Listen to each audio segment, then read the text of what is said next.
പിന്നെ KSRTC-യിൽ ചരിത്രപരമായ വിപ്ലവകരമായ ഒരു പരിപാടി സൗജന്യ യാത്ര നടപ്പാക്കി ഇല്ലേ?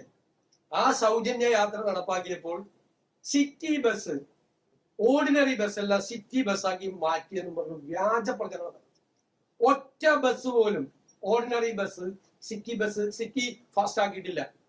സിറ്റി ഫാസ്റ്റ് ഇപ്പോ പല സൗകര്യത്തിനും വേണ്ടി തിരുവനന്തപുരത്ത് ഓർഡിനറി ആക്കിക്കൊണ്ടിരിക്കുക.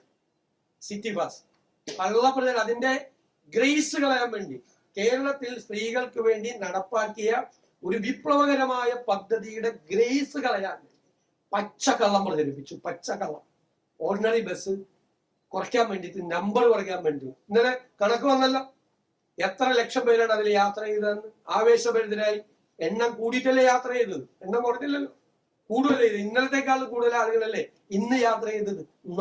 നുണ പ്രചരിപ്പിക്കുക. പിന്നെ വേറൊരു വാർത്ത, ഈ സഹകരണ സ്ഥാപനങ്ങളിലെ മുഴുവൻ ഫീസ് കൂട്ടി UDF സർക്കാർ വന്ന ഉടനെ തന്നെ വ്യാപകമായ പ്രചരണം. ഫെബ്രുവരിയിൽ കഴിഞ്ഞ സർക്കാരാണ് കൂട്ടിയത്. എഴുതി വെച്ചോ, കഴിഞ്ഞ സർക്കാരാണ് കൂട്ടിയത് ഫെബ്രുവരിയിൽ. ഞങ്ങളല്ല കൂട്ടിയത്. ഞങ്ങൾ അധികാരത്തിൽ വന്നതിന് ശേഷം 1 രൂപ കൂട്ടിയിട്ടില്ല. ഇടുക്കി ഒരു ഇക്കോളജിക്കൽ സോൺ പ്രഖ്യാപിച്ചു, പരിസ്ഥിതി ലോല മേഖല പ്രഖ്യാപിച്ചു. ഉടനെ ഇടുക്കി CPM ജില്ലാ സെക്രട്ടറി ഉൾപ്പെടെയുള്ള നേതാക്കൾ പറയാണ്, VD സതീശന്റെ നേതൃത്വത്തിലുള്ള സർക്കാർ വന്ന ഉടനെ ഇടുക്കിയിൽ പരിസ്ഥിതി ലോലമേഖല പ്രഖ്യാപിച്ചു. ഈ ഗവൺമെന്റ് ഒരു കത്തടപാട് കേന്ദ്ര ഗവൺമെന്റായി നടത്തിയിട്ടില്ല. ഇതെല്ലാം നടത്തിയത് ആരാ?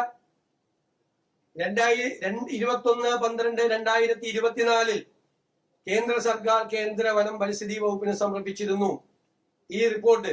ഇതിന്റെ ഇക്കോ സെൻസിറ്റീവ് സോൺ പ്രപ്പോസൽ കേന്ദ്ര സർക്കാർ ആവശ്യപ്പെട്ട പ്രകാരമുള്ള സ്റ്റാൻഡേർഡ് ഫോർമാറ്റിൽ തയ്യാറാക്കി 2024 കൊടുത്തു.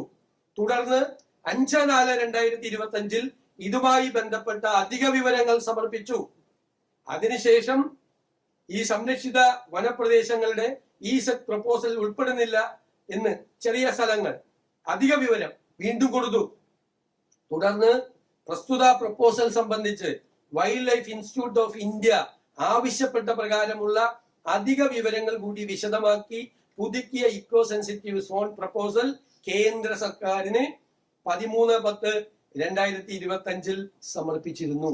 അതനുസരിച്ചിട്ടാണ് പ്രപ്പോസൽ പ്രകാരം ഇരവികുളം, ചിന്നാർ, കുറിഞ്ഞിമല, ആനമുടി ഷോല, പാമ്പാടും ഷോല എന്നീ സംരക്ഷിത പ്രദേശങ്ങളുടെ കരട് ഇക്കോ സെൻസിറ്റീവ് സോൺ വിജ്ഞാപനം കേന്ദ്ര സർക്കാർ 2/6/2026 പ്രസിദ്ധീകരിച്ചത്. ഞങ്ങള് 18/5 അധികാരത്തിൽ വന്ന ഞങ്ങളുടെ ഗവൺമെന്റ് കേന്ദ്ര ഗവൺമെന്റുമായി ഒരു കത്തിടപാട് നടത്തിയിട്ടില്ല. ഞങ്ങൾ അധികാരത്തിൽ വന്ന് 17ാമത്തെ ദിവസം ഇക്കോ സെൻസിറ്റീവ് സോണായി ഈ ഇടുക്കിയിലെ മേഖല പ്രഖ്യാപിച്ചതിന്റെ മുഴുവൻ ഈ സംസ്ഥാന സർക്കാർ കൊടുത്ത പ്രപ്പോസലിന്റെ അടിസ്ഥാനത്തില്ല. എന്നിട്ട് പത്രസമ്മേളനം നടത്തി പറയാണ് ഞാൻ മുഖ്യമന്ത്രിയായപ്പോഴാണ് ഇത് സംഭവിച്ചത്. നുണ പ്രചരണങ്ങളാണ് ഈ. ഞങ്ങൾ 1 മാസം തികഞ്ഞിട്ടില്ല, 1 ഡസനാണ്